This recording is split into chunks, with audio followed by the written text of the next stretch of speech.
금방 올게. 금방 올게. 나 저기 너무 아프고.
아버지,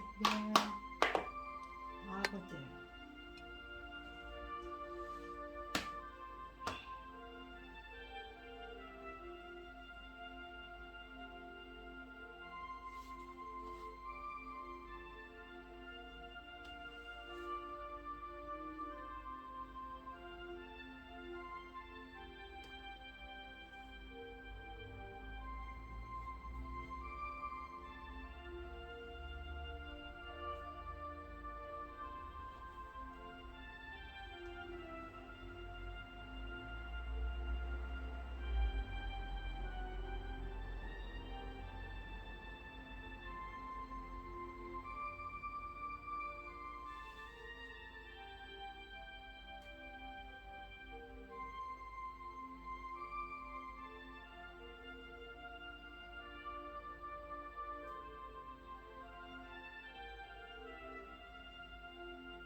전능하심으로 신앙 고백하시겠습니다. 전능하사 천지를 만드신 하나님 아버지를 내가 믿사오며 그 외아들 우리 주 예수 그리스도를 믿사오니 이는 성령으로 잉태하사 동정녀 마리아에게 나시고 본디오 빌라도에게 고난을 받으사 십자가에 못 박혀 죽으시고 장사한 지 사흘 만에 죽은 자 가운데서 다시 살아나시며 하늘에 오르사 전능하신 하나님 우편에 앉아 계시다가 저리로서 산자와 죽은 자를 심판하러 오시리라. 성령을 믿사오며 거룩한 공예와 성도가 서로 교통하는 것과 죄를 사하여 주시는 것과 몸이 다시 사는 것과 영원히 사는 것을 믿사옵나이다. 아멘. 찬송가 212장입니다. 찬송가 212장입니다. 겸손히 주를 섬길 때 괴로운 일이 많으나 구주여 내게 힘주사 잘 감당하게 하소서. 인자한 말을 가지고 사람을 감화시키며 갈 길을 잃은 너리를 잘 인도하게 하소서. 구주의 귀한 인내를 깨달아 알게 하시고 굳건한 믿음 주셔서 늘 승리하게 하소서. 장래의 영광 비추사 소망이 되게 하시며 구주와 함께 살면서 참 평강 얻게 하소서. 아멘. 오늘 함께 하실 하나님의 말씀은 룻기 1장 6절로 10절 말씀입니다. 룻기 1장 6절로 10절입니다. 교독을 하겠습니다. 제가 먼저 읽겠습니다. 그 여인이 모압 지방에서 여호와께서 자기 백성을 돌보시사 그들에게 양식을 주셨다 함을 듣고 이에 두 며느리와 함께 일어나 모압 지방에서 돌아오려 하여 있던 곳에서 나오고 두 며느리도 그와 함께 유다 땅으로 돌아오려고 길을 가다가 나오미가 두 며느리에게 이르되 너희는 각기 너희 어머니의 집으로 돌아가라. 너희가 죽은 자들과 나를 선대한 것 같이 여호와께서 너희를 선대하시기를 원하며 여호와께서 너희에게 허락하사 각기 남편의 집에서 위로를 받게 하기를 원함으로 하고 그들에게 입을 맞추며 그들의 소리 높여 울며 나오미에게 이르되 아니니이다. 우리는 어머니와 함께 어머니의 백성에게로 돌아가겠나이다 하는지라. 아멘. 여기까지 10절까지입니다. 오늘 본문 말씀의 제목은 은혜의 소식이 들려올 때입니다. 이 모든 것을 잃은 나오미가 베들레헴으로 돌아오는 이야기는 새 출발을 다짐하는 여인의 이야기가 아니라 이스라엘을 향한 하나님의 변함없는 자비를 보여주는 서국입니다. 타국에서 남편과 두 아들을 잃고 홀로 된 나오미의 슬픔은 이루 말할 수 없었습니다. 아무런 소망도 없이 과부가 되어버린 이방인 며느리들과 하루하루 근근히 살아가던 나오미에게 조국의 소식이 들려왔습니다. 드디어 지난 10년 이상 지속됐던 지긋지긋한 기근이 끝났다는 소식입니다. 하나님이 이미 오래전에 빵이 떨어진 베들레헴 빵집에 드디어 빵을 주신 것입니다. 기근이 언약적 저주로 이스라엘에 임한 것이라고 해석할 수 있는 상황에서 주의 백성의 회개나 인간의 노력이 없이 하나님이 다시 그들에게 풍년을 주셨다는 것은 이 일이 전적으로 하나님이 베푸신 은혜의 결과임을 암시합니다. 여호와는 인류의 역사와 자연을 다스리시는 분이시며 자신의 섭리를 이루어 가시기 위하여 적절한 때에 은혜를 베푸십니다. 룻기에서 하나님이 인간의 삶에 직접적으로 개입하시는 일은 단 2차례뿐입니다. 본문에서와 이 룻이 보아스와 결혼하여 임신하게 된 일, 4장 13절, 룻기 4장 13절에서입니다. 이번에 하나님이 이스라엘에게 베푸신 자비는 룻과 나오미를 베들레헴으로 인도하시기 위함입니다. 6절 말씀이 이스라엘에서 흉년이 끝난 것을 하나님이 자기 백성을 돌보신 결과라고 하는 것은 두 가지를 암시합니다. 첫째, 베들레헴에 살던 엘리멜렉의 가족을 이끌고 모압으로 오게 한 흉년은 하나님이 주의 백성에게 내리신 재앙이었을 것입니다. 둘째로는 하나님이 자기 백성에게 긍휼을 베푸셨다는 사실은 그 백성 중 하나인 나오미에게도 자비를 베푸실 것이라는 기대를 갖게 합니다. 나오미의 가족이 기근으로 인해 모압까지 와서 살게 되었는데 이제 고향에 풍년이 들었다는 소식은 그녀의 불행이 머지않아 행복으로 반전될 것을 예고하는 것입니다. 이스라엘의 기근이 끝났다는 소식을 들은 나오미는 시간을 지체하지 않고 곧장 며느리들과 고향으로 돌아가기로 결심합니다. 하나님이 주의 백성에게 복을 내려 양식을 주셨다는 소식을 듣고 그 양식을 얻기 위해 길을 나선 것입니다. 하나님이 은혜를 베풀어 주셨다 해서 그것이 저절로 우리 것이 되는 것이 아니라 나오미처럼 찾아 나서야 우리 것이 되는 것입니다. 또한 나오미는 자신이 가지고 있던 모든 것, 남편과 아들들을 빼앗아 버린 모압 지방을 속히 벗어나고 싶었을 것입니다. 나오미는 고향으로 돌아가기 위해 길을 떠났지만 6절에 보시면 길을 떠났지만 7절에 보시면 그녀와 함께 길을 떠나고 있는 며느리들에게는 돌아가는 것이 아닙니다. 그래서 그녀는 잠시 후 며느리들에게 8절에 보시면 돌아가라고 합니다. 돌아가다는 이 단어는 1장에서 11차례나 사용되어서 1장의 중심 주제가 나오미가 고향으로 돌아가는 것임을 강조합니다. 나오미가 자신과 함께 베들레헴으로 가겠다고 따라 나선 이방인 며느리들의 처지를 보고 불쌍하고 측은한 생각이 들었습니다. 나오미 자신도 10년 이상 타향살이를 해봤지만 이들이 낯선 베들레헴에서 살아가려면 얼마나 힘들 것인가를 생각하게 된 것이지요. 사실 두 아들이 죽었을 때 나오미의 며느리들의 사회적인 관계는 이미 끊어졌습니다. 그러므로 그들은 더 이상 나오미 곁에 머물며 봉양할 책임이 없습니다. 그럼에도 불구하고 그들이 이때까지 홀로 된 시어머니의 곁을 떠나지 않고 함께 있었다는 사실 자체가 의미심장한 것이며 이 두 며느리의 헌신과 사랑을 엿볼 수 있게 합니다. 그래서 며느리들에게 너무 고맙고 미안한 마음을 가지고 있던 나오미는 돌아가라고 8절에 보시면 권했던 것입니다. 그녀는 그동안 며느리들이 자신에게 베풀어준 자비, 헤세드에 감사한 마음의 표현으로 그녀들을 돌려보내고자 합니다. 8절에서 나오미는 며느리들에게 각기 너희 어머니 집으로 돌아가라고 합니다. 성경에서 어머니의 친정을 의미할 때 아버지 집을 주로 사용한다는 점을 감안하면 나오미가 본문에서 사용하고 있는 어머니 집은 다른 의미를 지니고 있는 상당히 독특한 표현입니다.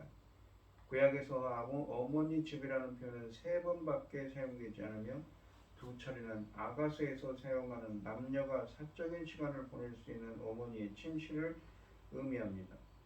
창세기 24장 28절에서 리브가는 아브라함의 종이 준 선물을 받아들고 어머니의 집으로 달려갔다고 합니다. 이렇게 성경에서 어머니 집은 3차례 모두 사랑과 결혼과 관련하여 사용됩니다. 더 나아가 6절에 며느리도 번역된 히브리어 단어는 성경에서 결혼을 앞둔 신부를 뜻하며 자주 사용되는 단어입니다. 이 같은 표현은 이 오르바와 룻이 나오미의 아들들의 신부들이라는 뜻이지만 동시에 아들이 아직도 어리며 언제든지 재혼할 수 있는 상황임을 암시합니다. 나오미가 며느리들을 내 딸들이라고 부르는 것도 특별한 애칭이라고 할 수 있습니다. 그래서 성경학자들은 나오미가 이 같은 표현을 통해 며느리들에게 죽은 아들들을 잊어버리고 좋은 남자 만나서 재혼하라고 권하는 것으로 해석하고 있습니다.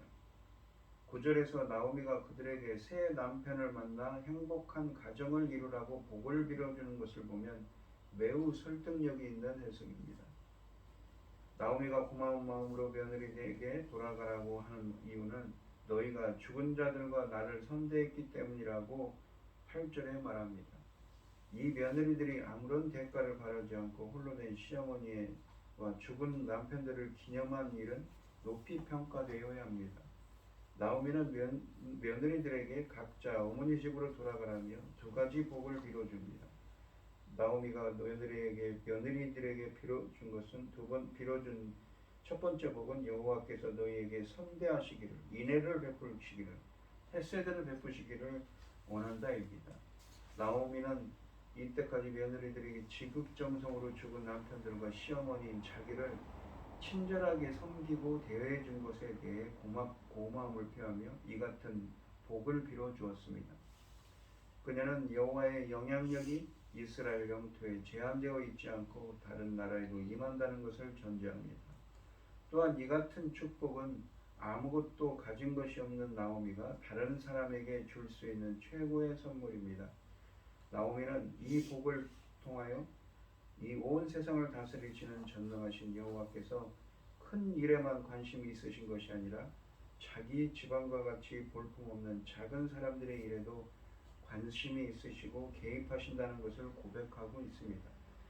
이 과정에서 나오미는 룻기에서 매우 중요한 위치를 차지하는 단어인 이 헤세드, 자비를 뜻하는 인애, 자비를 뜻하는 헤세드를 처음으로 사용합니다. 나오미는 본문에서 이 단어를 언약적 관계에서 요구하는 책임 이상의 사랑과 충성을 보여주는 것을 의미하며 사용하고 있습니다. 이 나오미는 며느리들이 자기와 아들들을 보살피고 섬겨준 일에 있어서 한 점 아쉬움이 없었을 뿐만 아니라 과분한 대접을 받았다며 고마워하고 있습니다. 나오미는 두 며느리가 여러 가지 면에서 인애와 자비로 변했된 헤세드의 모델이라고 선언합니다. 이 여인들에게 외국인들에 불과한 이 자기와 아들들을 이 두 여인들로부터 헤세드를 경험했다는 것입니다. 그래서 이제 그녀는 헤세드의 원조이자 근원이신 이스라엘의 하나님의 축복을 그들에게 빌어주고 있는 것이지요. 나오미는 사람들이 서로에게 헤세드를 베풀면 하나님의 헤세드를 베푼 자들에게 헤세드를 내려주신다는 사실을 잘 알고 있습니다. 이 같은 진리는 룻기가 전제하는 중요한 원리입니다. 이 원리를 뒤집어 말하면 사람이 다른 사람을 경멸하고 무시하면 하나님이 그를 무시하고 경멸하실 것이라는 뜻입니다. 우리도 서로에게 헤세드를 베풀다가 하나님의 헤세드를 경험하면 참 좋겠습니다. 나오미가 며느리들에게 빌어준 두 번째 복은 여호와께서 너희에게 새 남편을 만나 행복한 가정을 이루도록 해 주시기를 빈다는 것이었습니다. 9절에 나오지요. 나오미는 이 축복을 통해 책의 중요한 테마 중 하나인 홀로 된 여인에게 남편 찾아주기를 언급합니다. 나오미는 며느리들이 죽은 남편들은 과거에 묻어두고 새 출발해서 행복한 가정을 이루기를 바라고 있습니다. 그녀의 진심이 담긴 축복이며 나오미는 이 축복을 통해 며느리들과의 관계를 정리하여 그들에게 더 이상 시댁에 얽매이지 않는 자유를 주고자 합니다. 나오미는 할 수만 있다면 홀로 된 며느리들에게 남편들을 찾아주었을 것입니다. 그러나 자신의 코가 석자이니 어떻게 하겠는가요? 그래서 그녀는 자신보다 더 위대하신 하나님께 며느리들의 일을 맡기며 간절한 마음으로 그들을 축복하고 있습니다. 나오미는 여호와께 자기 며느리들을 보살펴 주시고 인애를 베풀어 달라고 간절히 호소하고 있는 것입니다. 나오미는 말을 마치고 며느리들과 입맞춤을 했습니다. 정식으로 작별을 구하는 행위입니다. 9절에 보시면 시어머니의 말을 듣고 두 며느리가 오열을 합니다. 나오미는 친정어머니의 마음으로 며느리들의 장래를 염려하고 있으며 자신이 불편하고 힘들더라도 그들이 잘되기만을 빌고 있는 것입니다. 그래서 나오미도 이 울었던 것이 확실합니다. 새 여인이 얼싸안고 얼마나 울었을까요? 10절에 보시면 며느리들의 마음을 진정하고 이 며느리들이 마음을 진정하고 절대 시어머니 나오미의 곁을 떠나지 않겠다고 선언했습니다. 그들은 우리도 어머님과 함께 어머니의 백성에게로 돌아가겠습니다 라고 10절에 말합니다. 이미 언급한 것처럼 이 여정이 나오미에게는 돌아가는 것이지만 두 며느리에게는 평생 처음 가는 길입니다. 그래서 나오미는 그들에게 각자 어머니 집으로 돌아가라고 8절에 말했습니다. 그럼에도 불구하고 그들이 시어머니와 함께 돌아가겠다고 하는 것은 그들이 나오미와 하나가 되어 평생 함께 살며 그녀를 보살필 것을 다짐하는 것입니다. 이들은 친정어머니와 시어머니 사이에서 시어머니를 택합니다. 여기서 우리는 그동안 나오미와 두 며느리들의 관계가 어떠했는가를 엿볼 수 있습니다. 만일 나오미가 그들을 잘못 대했다면 절대 이런 일은 없었을 것입니다. 나오미가 평상시에 며느리들에게 헤세드를 베풀었으며 시어머니의 헤세드에 며느리들이 적절하게 보답하고 있는 것입니다. 늙고 가난해서 당장 끼니 걱정을 해야 하는 나오미의 입장에서는 젊은 며느리들이 함께하며 봉양하겠다고 나서는 것은 더없이 고마운 일이지요. 그러나 벼룩도 낯짝이 있지 그동안에도 며느리들에게 짐만 되었던 나오미가 어찌 이 같은 후일을 받아들일 수 있겠는가요? 나오미는 자기는 어떻게 되든지 그저 며느리들이 행복해지기만을 바라고 있습니다. 이 순간 그녀는 두 여인의 시어머니가 아니라 친정어머니가 되어 그들에게 헤세드를 베풀고 있습니다. 오늘 이 시간 우리들도 서로에게 선대하며 하나님의 이 자비를 구하는 여러분들이 되시기를 바랍니다. 기도하겠습니다. 하나님 아버지 감사합니다.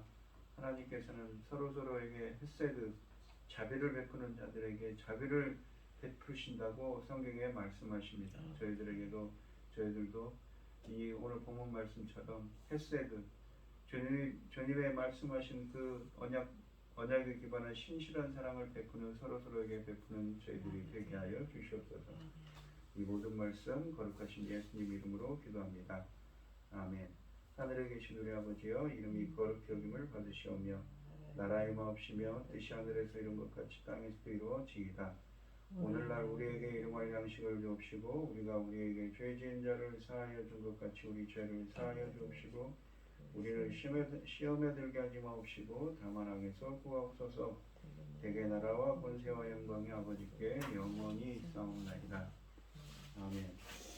오늘 주신 말씀 가지고 기도할 때요, 우리들도 본문에 나오는 두 며느리들처럼 나오미처럼 다른 사람들을 선대하여서 하나님의 헤세드를 경험할 수 있는 우리가 되게 달라고 기도하시고, 어림을 당하신 분들과 각자 기도 제목을 가지고 주여 삼청하시면서 통성으로 기도하도록 하겠습니다. 주여 아버지 하나님 감사합니다. 하나님의 헤세드를 경험할 수 있는 저희들도 서로에게 헤세드를, 이 자비를 베풀어서 저희들도 하나님의 헤세드를 체험할 수 있도록 주님 인도하시고 함께하여 주시옵소서. 역사하여 주시옵소서. 들어주옵소서.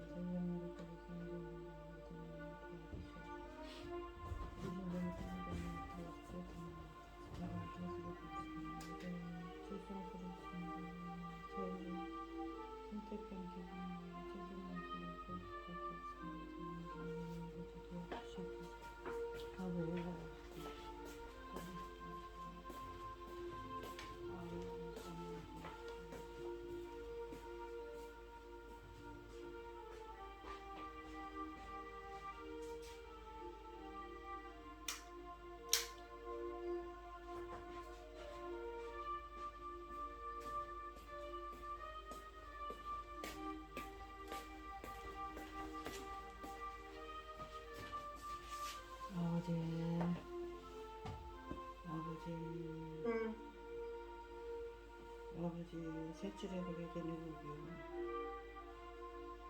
셋째의 고백에 내고요. 아버지 셋째의 고백에 내고요. 셋째의 고백에 내고요. 아버지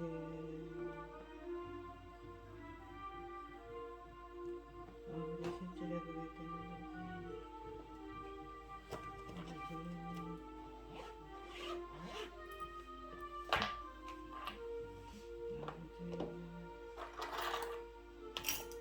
아버지 셋째의 고백에